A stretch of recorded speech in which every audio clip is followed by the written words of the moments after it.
Hey friends, welcome to church this morning. We are glad you're here. The doors of the church are closed, but the church is wide open, and we are glad you've joined us. I'm Ray Johnston, and I have the privilege of coming to all of our campuses this morning, global campus worldwide. Matter of fact, by the time we're all done with this, 200,000 of you will have joined us from 100 different countries and everywhere from Folsom Prison to Granite Bay to Santa Rosa to Midtown. All of our campuses everywhere, Newport Beach, the new one in Elk Grove, Blue Oaks, all of this kind of stuff. We are thrilled you are here.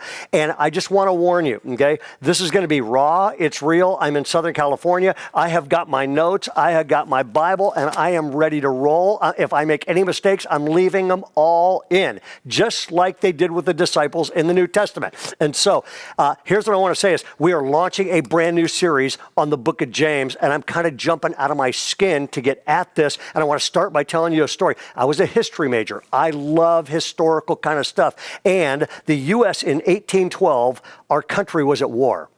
Matter of fact, they actually called it the War of 1812. Very good, history majors.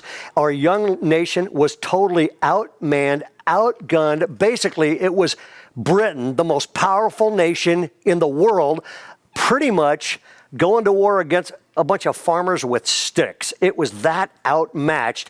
And to the shock of the entire world, the shock of all the farmers, and against all odds, the U.S. defeated the British. And it was stunned. And what happened in this country in 1812, at the end of that war, this wave of emotion swept into our country. And it was this wave of celebration and pride and unity. And it swept our country. And those emotions were so strong that the next 13 years, the period from 1812 to 1825, here's what historians have called it: the era of good feelings. The era of good feelings. When I read that recently, I thought to myself, what do you think historians will call the era we're in right now? What do you think they'll call the era we're in right now? Do you think they're going to go, oh yeah, the era we're in right now, oh, it was the era of good feelings.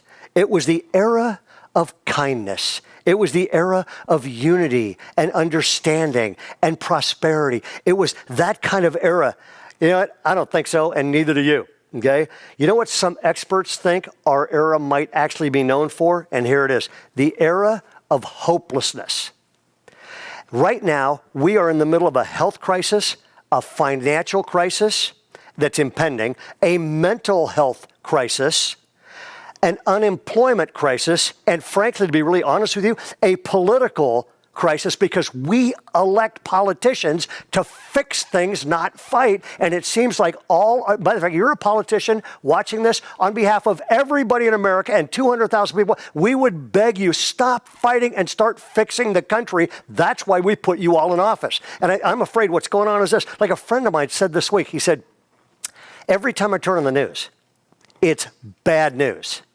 He said, I went to a Christian conference this week. It was just about everything being deconstructed. And he actually said this, he goes, I already know everything's all screwed up. What I want to know is, what do I do about it? And then we started brainstorming, what are the questions you're asking? Moms, dads, millennials, college students, high school students, kids watching this. Here's the questions everybody's dying for an answer to right now. In other words, people are saying, I know everything's all messed up. How do I lead through this? How do I lead my business? How do I lead my church? How do I lead my family? How do I lead my kids? How do I lift my kids during the season? How do I bounce back from discouragement and despair? How do I let go of worry and have a good night's sleep? How do I live with hope? How do I find joy when nothing's going right? How do I break bad habits? How do I resist temptation when it seems so alluring? How do I beat back despair? Okay? How do I bounce back from bad news that I just got this week about my health or my finances or my job or my kids? How do I repair broken relationships?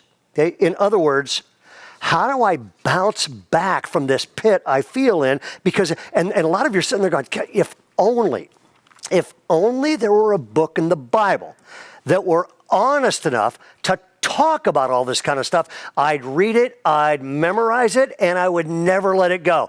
People, there is a book in the Bible. It is the book of James. It is a 5-chapter stick of dynamite in the New Testament. If you got a Bible anywhere near you, turn to the book of James, and what you'll discover is this. And the book of James was written by a guy named James. Very good. If you knew that, you're already a Bible scholar, okay?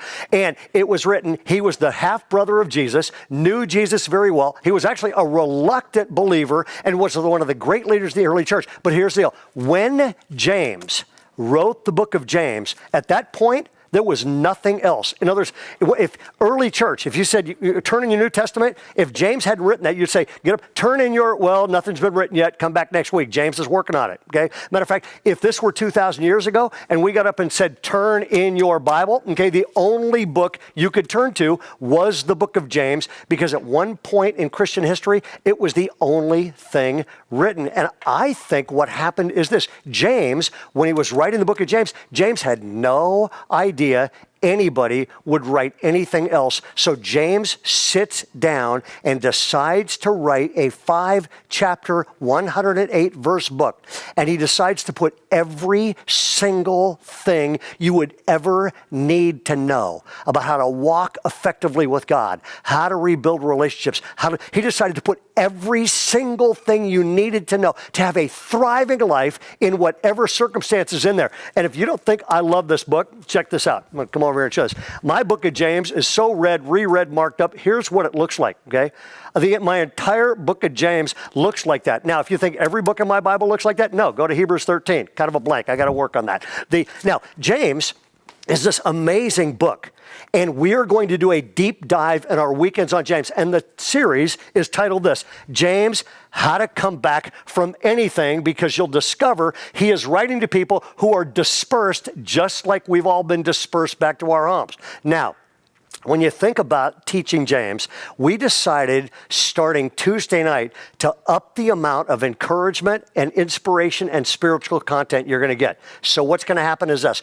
All of your pastors are going to be teaching you the book of James on weekends. And then every single Tuesday night at 7 o'clock, I'm going to do a 30-minute in-depth, verse-by-verse study on the book of James so you can get a grip on it starting this Tuesday night at 7 o'clock. Now, we're also going to bracket that. Kurt Harlow is going to be on at 6:30 with Flipside, and then Ephraim Smith is going to wrap that up. So we're going to put an hour and a half of content right in front of you. You can access it then any other time you want. And if you're going, why are we doing this? Because I can't think of anything in the Bible that is more important than building an authentic walk with God and overcoming anything. And every single thing you need to know about is in this amazing book of James. Now, if you're going, what's the theme of the book of James? Glad you asked. Here it is. It is verse 4. James writes and says, that you may be mature, not lacking anything. 5 times in 5 chapters, James uses the word mature. And here's the problem is, the minute I say the word mature, half of you in living rooms where you're going, boring. The other half of you are going, old. The other half of you are going, I'm too much fun to be mature, okay? And there's a lot of misconceptions about what maturity is. So I'm going to give you first of all, I'm going to give you what it is in a minute. I'm going to start by saying, what isn't it? And this is going to be fun. Number 1 is maturity is not age. It's the 4 A's. It is not age. It has nothing to do with how old you are. You can be a Christian for 50 years and still not be mature. We have teenagers at Bayside that are more spiritually mature than some of the adults. Matter of fact, for those of you that are sort of scattered and never been part of this thing, we do a massive teenage mission trip every year during Easter. And last year, 1,200 teenagers and adults went to Mexicali, Mexico, lived in tents, served people down there, and built homes for poor people, stuff like that. And we've been doing that for years, ever since we started this church. For years, we never had to send a teenager home. You know, the first 2 people that we sent home weren't teenagers. They weren't teenagers. They were adults. Maturity evidently has nothing to do with age. Second is, maturity has nothing to do with appearance. Some people just look more material.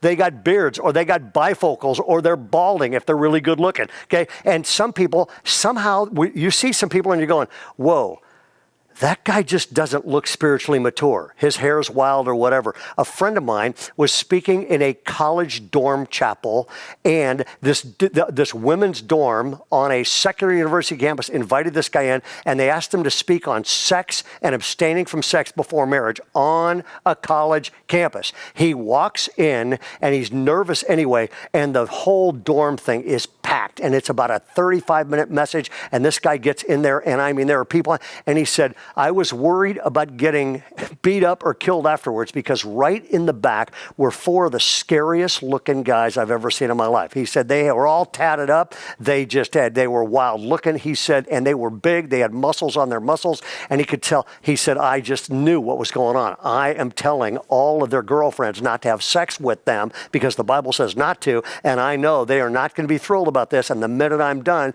they are going to come up, take me out in the back alley and beat the living daylights out of me so I never come back. And he said he finished this, and the entire time he's worried about what they're thinking. He's glancing over there occasionally to see if anybody's walking his direction. And sure enough, the minute he's done, these 4 guys walk up to him. And they said, hey, got a minute? And he said, yeah. And they looked, all 4 of these guys looked right at him and said, hey, we just want to thank you for coming, man. We just been praying for you that you would have an impact on the students and the people in this dorm on our campus. We love you, man. Thanks for speaking with such courage. And he said, I was shocked because they didn't look spiritual. Okay? We are not supposed to judge how people look. God looks at the heart. It has maturity, nothing to do with age, nothing to do with parents. Third is this, it has nothing to do with accomplishment. It has nothing to do with accomplishment, okay? There are people that are eminently successful in business and a total wipeout with God.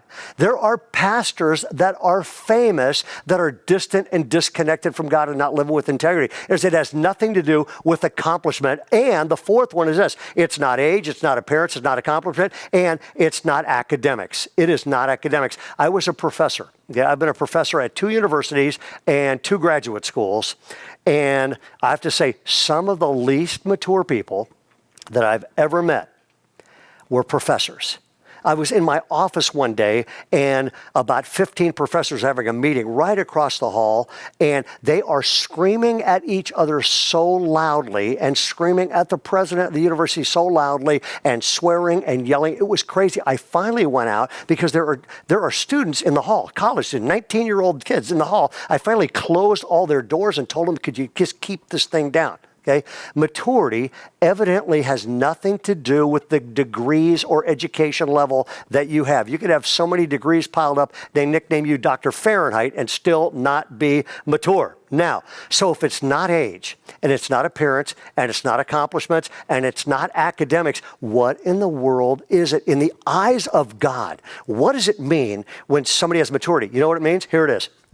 It's all about character. It is all about character. In other words, James is going to say for 5 chapters, if we live with integrity, nothing else matters. And if we don't live with integrity, nothing else is going to matter. So what does character look like? We have put together a chart. Okay, we put together a chart. This is pretty cool. Okay, now, some of you may want to grab out your phone and take a picture of this. Okay. Or, yeah, by the way, I got millennials who are filming this. They actually said screenshot, okay? What y'all need to know is this. I'm still trying to set the clock on my VCR, so if you guys could help me with this. Now, there are 2 types of people, and the left-hand column is going to have a very difficult time walking consistently with God and building a life of character and integrity. And there are desire-driven people and character-driven people. And here's the differences. Desire-driven people are convenience-driven. Whatever's easiest, I do that. Character people are commitment-driven. Much better bet to marry. These folks, they make popular-based decisions. These folks make principle-based decisions, okay? Too many leaders these days are going, where's the crowd going? And I'm going to scramble to the front and look like the leader instead of having strong, principled convictions. Another one is this. Desire-driven people absorb their attitude. Character people choose their attitude. Desire-driven people feel good and then do right. In other words, they're going, if it feels good, do it. Character-driven people are going, I don't care how I feel. I am going to do the right thing. Desire-driven people watch things happen and are victims. Character-driven people make things happen and are victorious. These folks, desire-driven people, are asking, what are my rights? And I'm going to insist on my rights. These folks are going, no, I'm here to make a difference. What are my responsibilities? And here's the big one, okay? When James chapter 1, we'll be here in a second. When problems arise, these people fold up and quit. And character-driven people, when problems arise, they continue.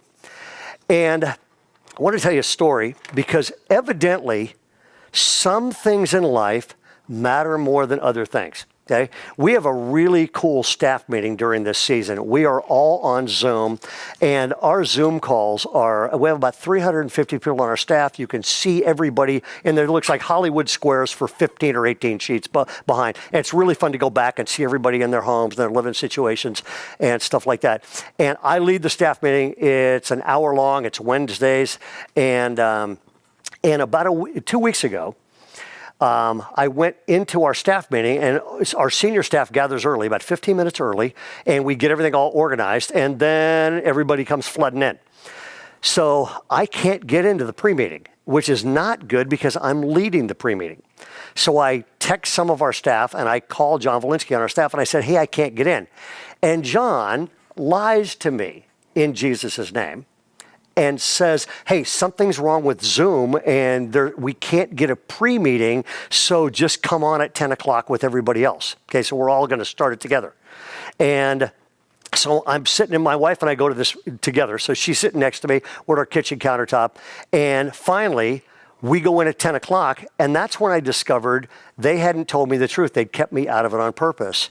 And we come on, and I see all of our kids, all of our staff, and then I see friends of mine from around the world. Jack Hamilton's on there, Rick Warren's on there, Craig Rochelle is on there, all these folks that I know. And I'm going, what are these people doing in our staff meeting? And they started off by saying, hey, Ray, I started to lead the meeting, and they said, whoa, hold on, just be quiet. We got this.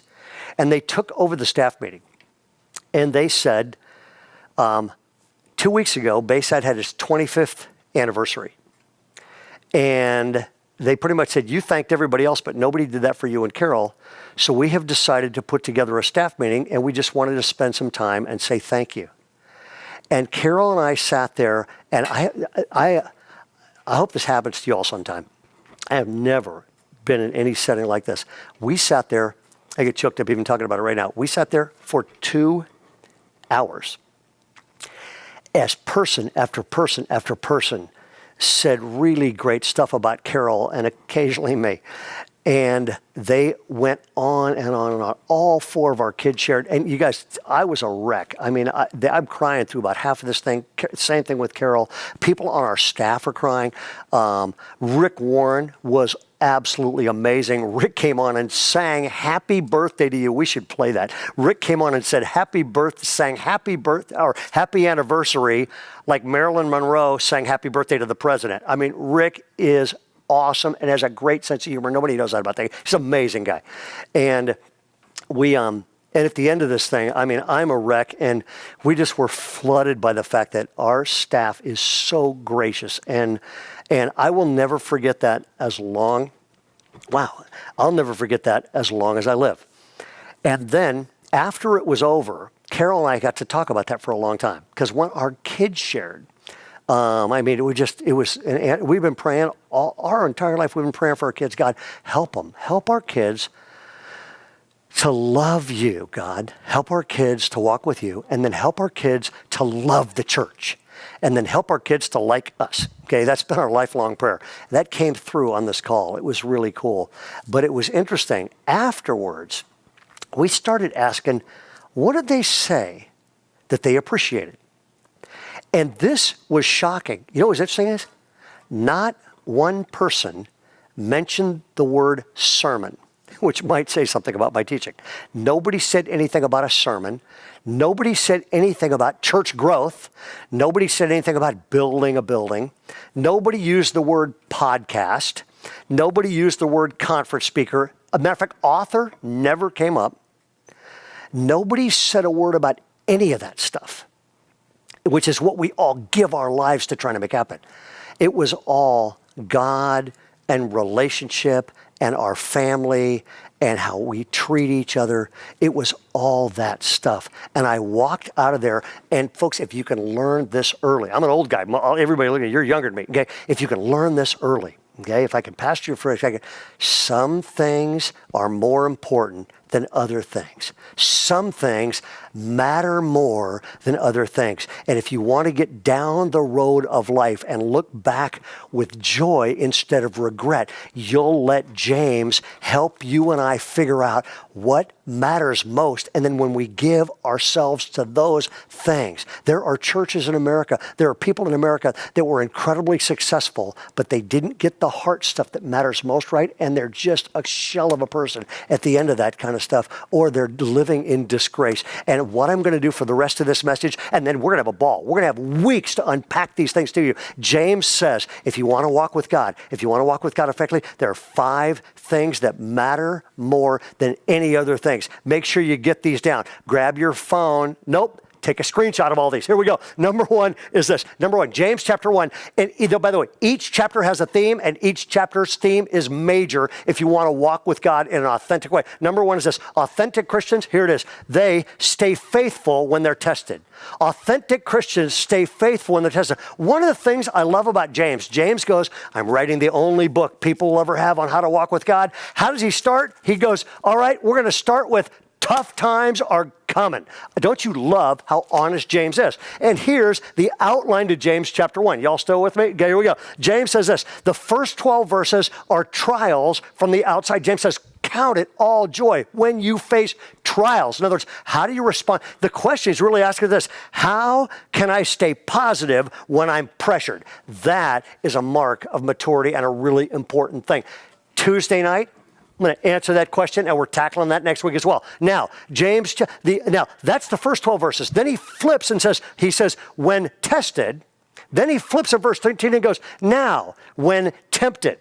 The first half is, you're going to be tested by tough times, and then he says, you're going to be tempted, trials from the outside, and the whole thing is temptation from the inside. It says, when tempted. And that's this question, how can I stay faithful when I'm tempted? The 2 biggest issues of life, the 2 destroyers of marriages, the 2 destroyers of emotional health, the 2 destroyers of relationships, the 2 things that will wreck your family and burn the house down are these things. Discouragement because of trials, or disobedience because of temptation. And James chapter 1 says, you want to walk effectively with God, stay faithful. In other words, when pressure hits, stay positive. And when temptation hits, stay faithful, and you will have a life that matters. Now, that's just James 1. Check this out. James 2, here it is.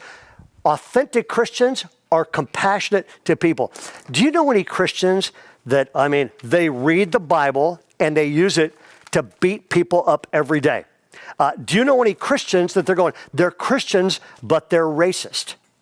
James hits this head on in chapter 2. And in verse 8, by the way, is the theme of the chapter. He says this, if you really keep the royal law found in Scripture, and what is the royal law? He says, love your neighbor as yourself. You are doing right. And then he goes on and he actually cranks it up beginning of verse 1. And he says this, my brothers and sisters, as believers in our glorious Lord Jesus Christ, don't show what? Favoritism. And then he gives an example. Suppose a man comes into your meeting and he is wearing a gold ring and fine clothes. And there's a guy walks in, he's just coming out of Nordstrom's and he's got GQ tucked under his arm. And he says, and then at the same time, right after that guy is a poor man comes in and he's in shabby clothes and he's obviously poor. In other words, he's coming out of Target and he's got Field and Stream under his arm. And they both walk in and he says, and you say to the rich man, here, we have a good seat for you, but you say to the poor man, hey, dude, you got to sit in the back, man.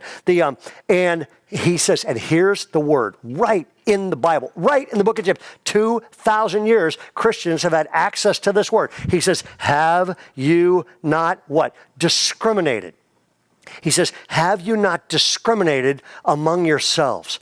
And then we'll be back to this chapter because it could not be more appropriate for America these days. I mean, check it out. James chapter 1 of the Bible, all people are created in the image of God. Chapter 2 of James, here's what chapter 2 of James says. Discrimination, first 4 verses, is unhealthy. Discrimination is flat out illogical because all people are created in the image of God. Number 3, discrimination is unloving, and we are called to love people. And discrimination is actually unchristian. And James is going to say, I cannot call myself a Christian and discriminate without canceling out my faith.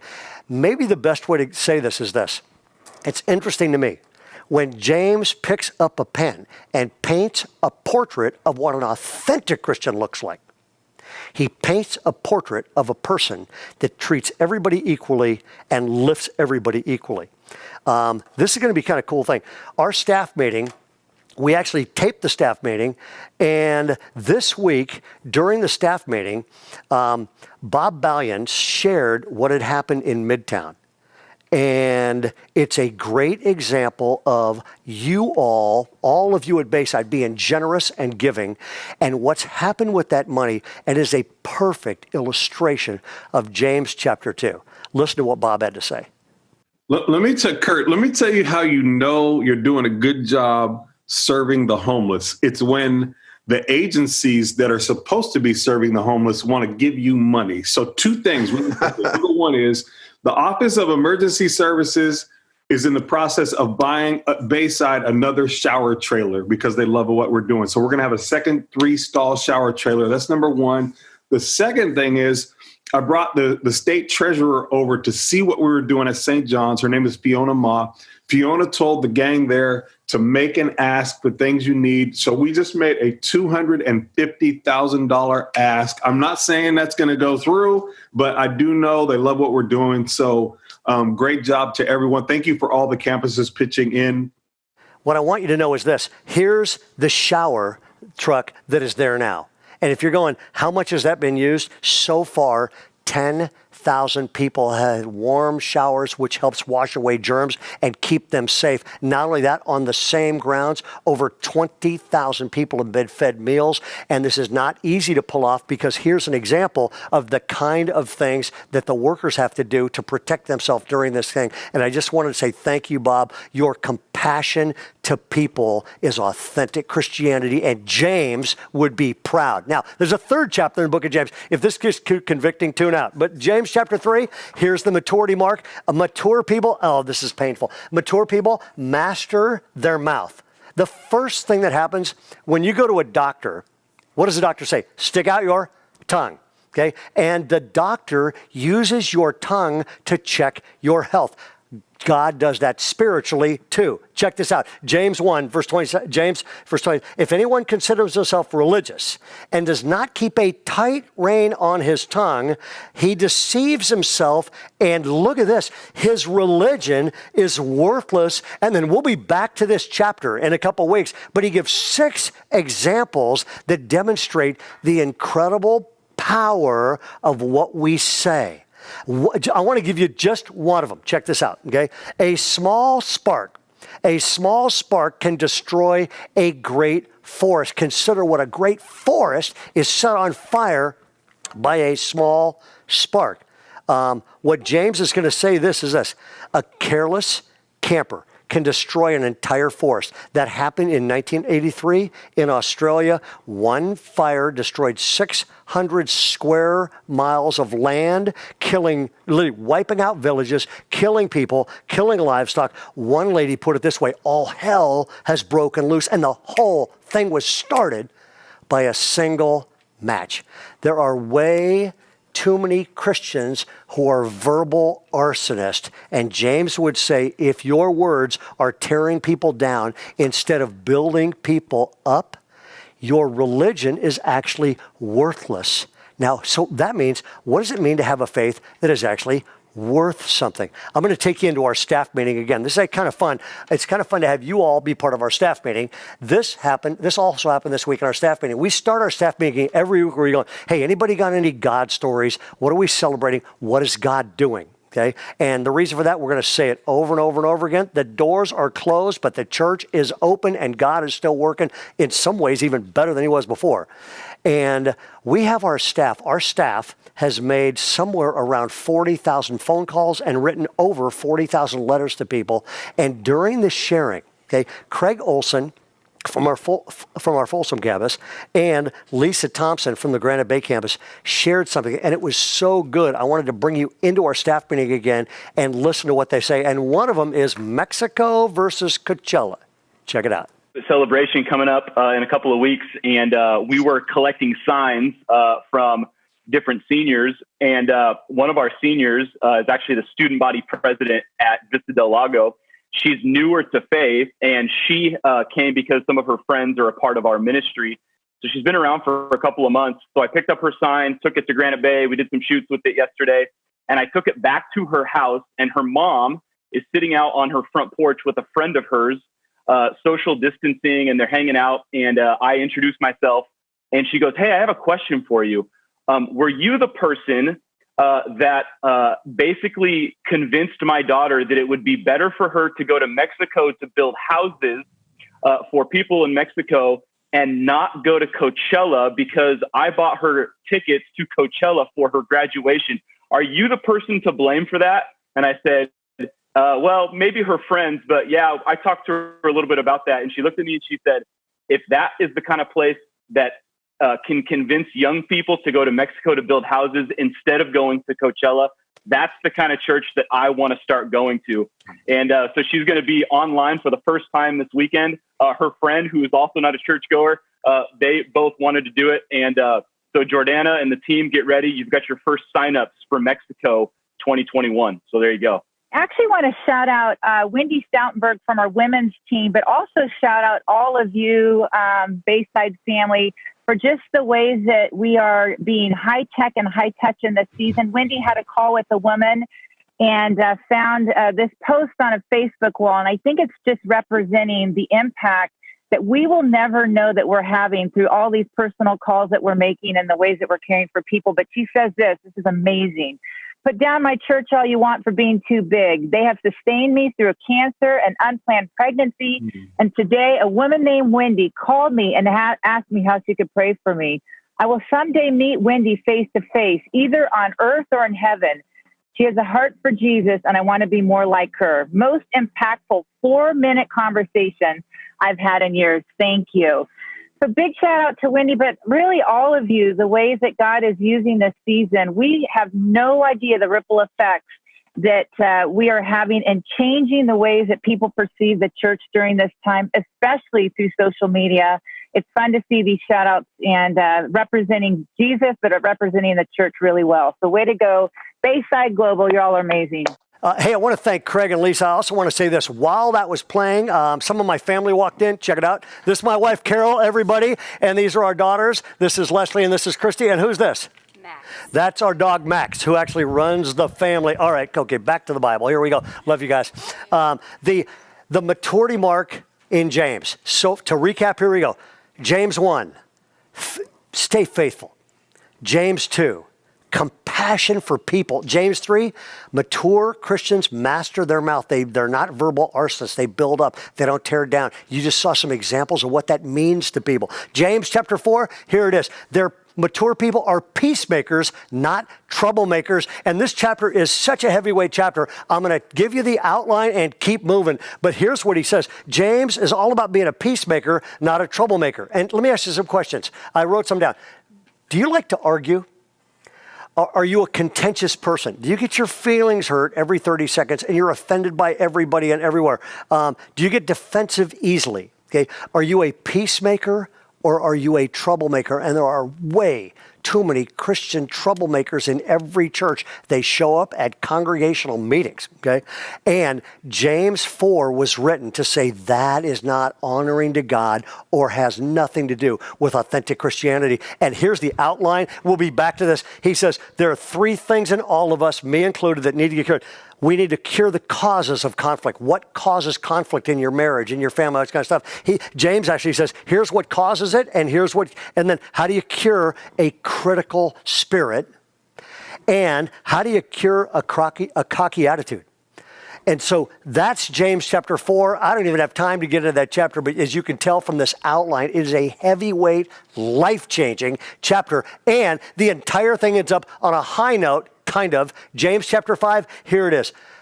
Authentic Christians stay hopeful when they're troubled. And I love, once again, in James chapter 5, he's honest. And he says, here's the outline of James chapter 5. Sounds like America and our world these days. They were having economic problems. Sound familiar? They were having physical health problems. Sound familiar? They were having national problems and called politics, and some of them were having personal failure problems. And James is going, you are getting hit by stuff. How do you stay up? How do you bounce back? How do you stay above it? How do you walk with God effectively when the whole world seems like it's going to hell in a handbasket? How do you walk with God in that kind of effective times? And he goes, there are 4 sources of strength, and here they are. Verse, Christ is coming. God is working. Prayer is effective. And when you need it, forgiveness is available. Say it with me. Christ is coming.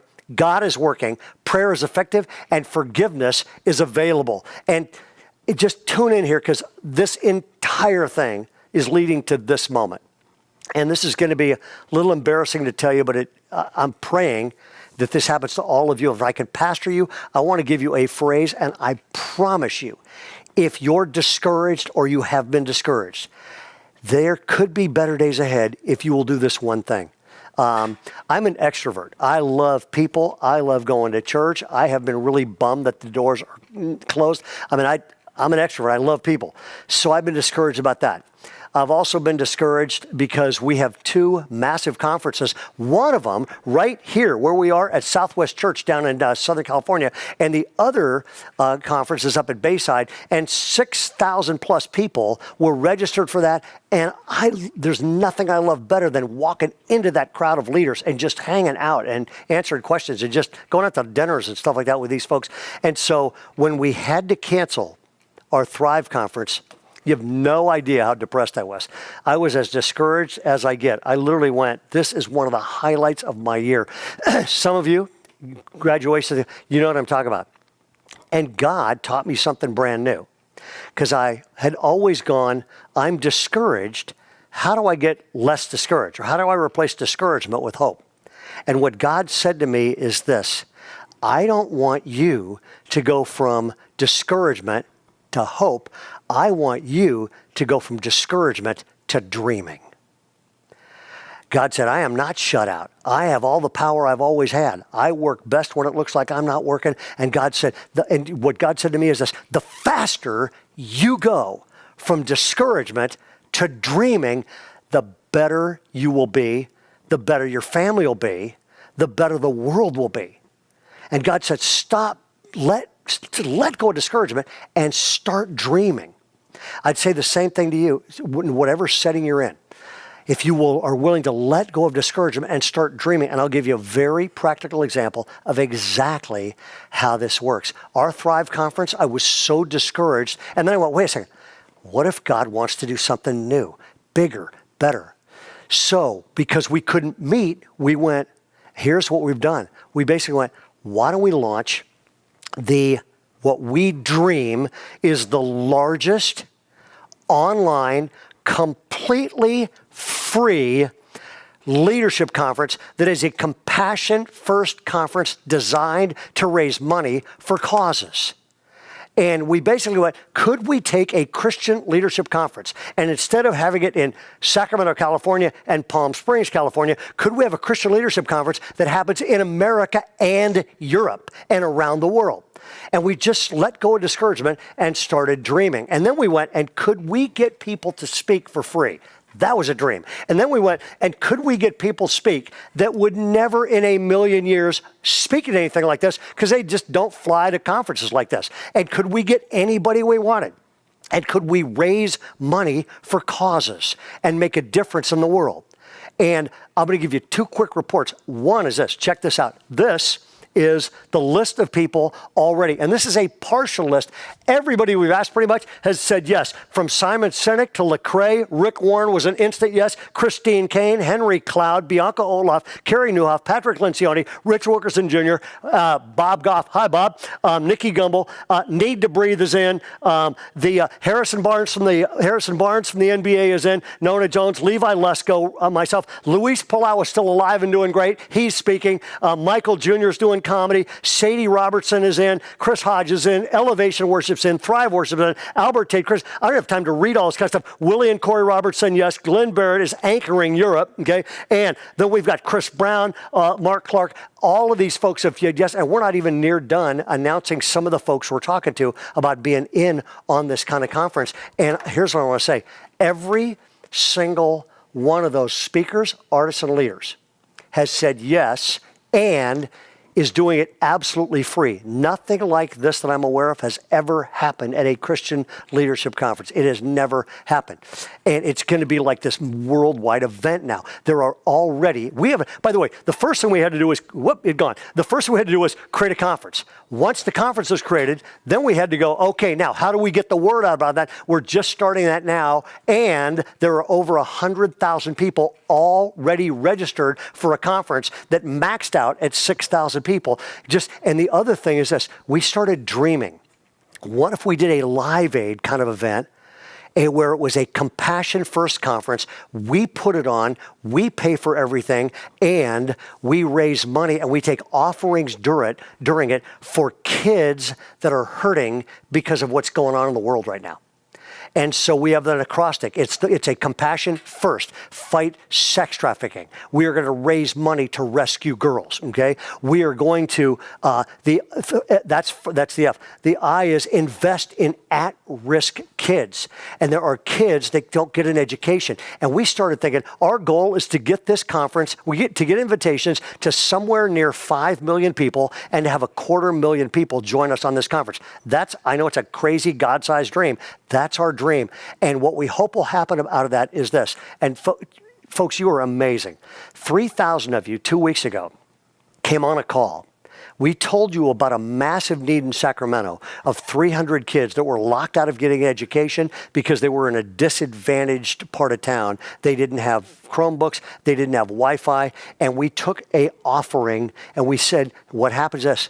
We took an offering online, and in 7 minutes, you all gave $250,000.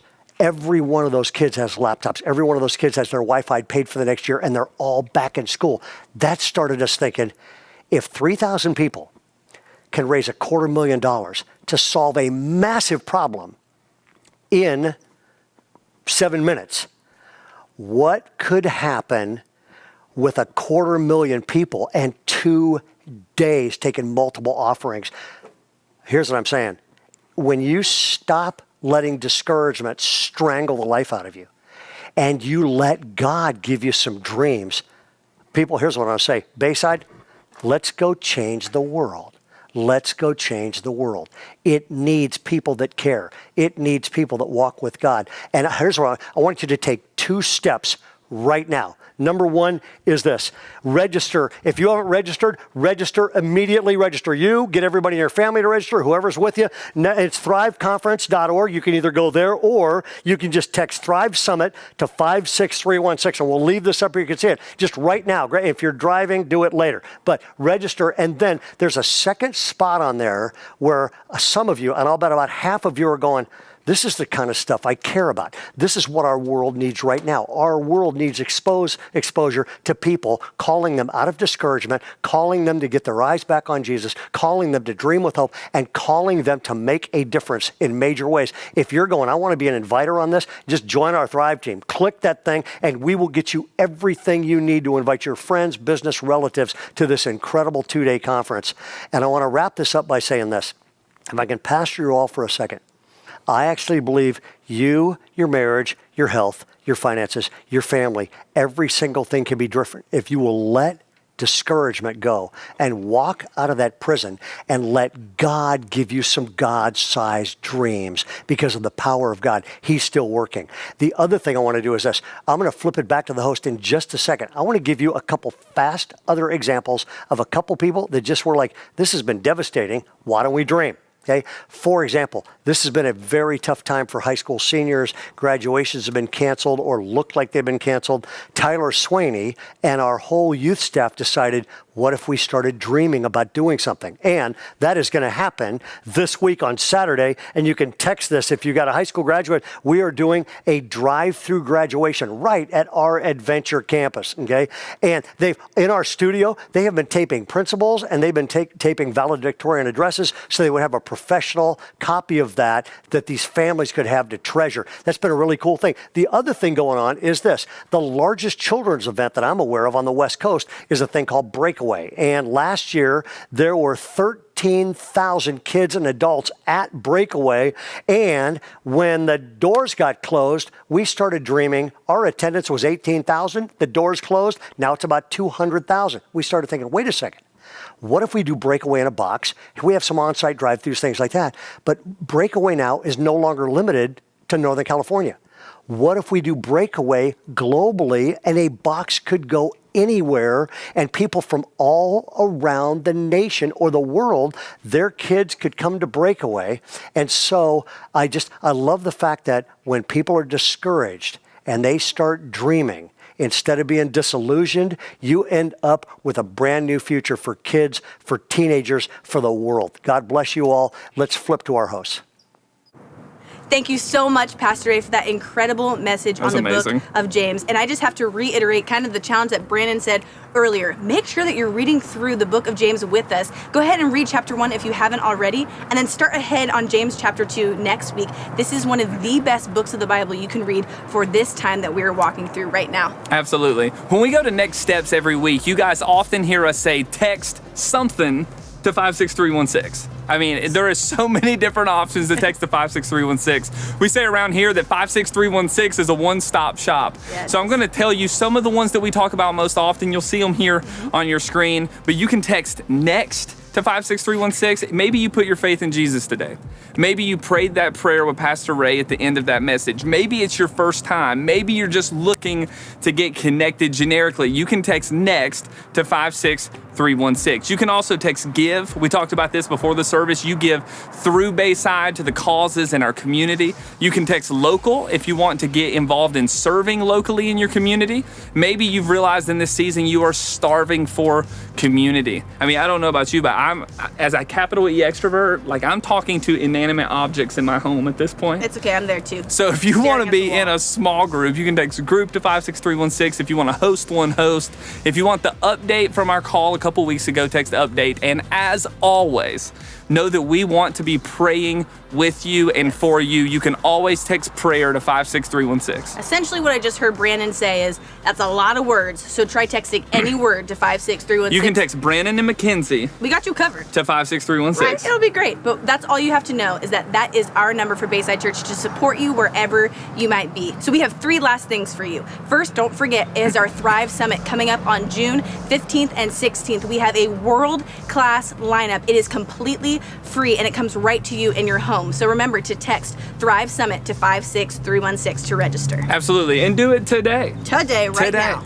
Some of you have heard us talking the last couple weeks about Breakaway. That's our kids camp we do around here at Bayside. We're doing it this summer. It's going to look a little different. It's going to be online. It's going to put your kids' Xbox or PlayStation to shame. And there's going to be a box that has the swag and the arts and crafts and all of that in it. There's going to be a YouTube. There's going to be a live for Breakaway for your dancers and your theme songs and all the stuff that we love about Breakaway. We want you to register for that also today. You can go to breakawaykidscamps.com, use the promo code Bayside2020 and get your kid registered and ready for Breakaway this summer in July. And there's 2 different options in July as well. So make sure, pick the one that works for you guys as a family, but make sure to register for that today. Those Breakaway dance moves are coming soon to a computer near you. By it's us. It's gonna be incredible. Are we gonna dance for Breakaway? I will always dance. It was actually in my head while you were talking. Love it. And the last one we have to update you on is just a reminder, if you're an 8th grader and a 12th grader, or you know one, make sure you get them signed up for our graduate celebration that is happening on May 30th on our Adventure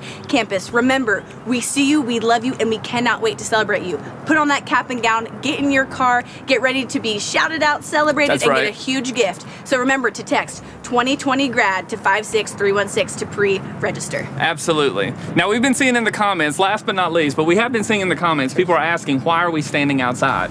Besides it being fun. Besides it being fun, friends, you get it. We've been inside for 11 straight weeks. Me and Mackenzie are thinking, absolutely, why would we not stand outside? This is what we're here to do. We're just trying to have fun today. Friend, hear me say this. We are honored that you spent time with us, and we are longing for the day that we're back together in person. But until that time comes, we'll continue to enjoy this medium right here at Bayside Online. We will see you guys again next week. God bless you.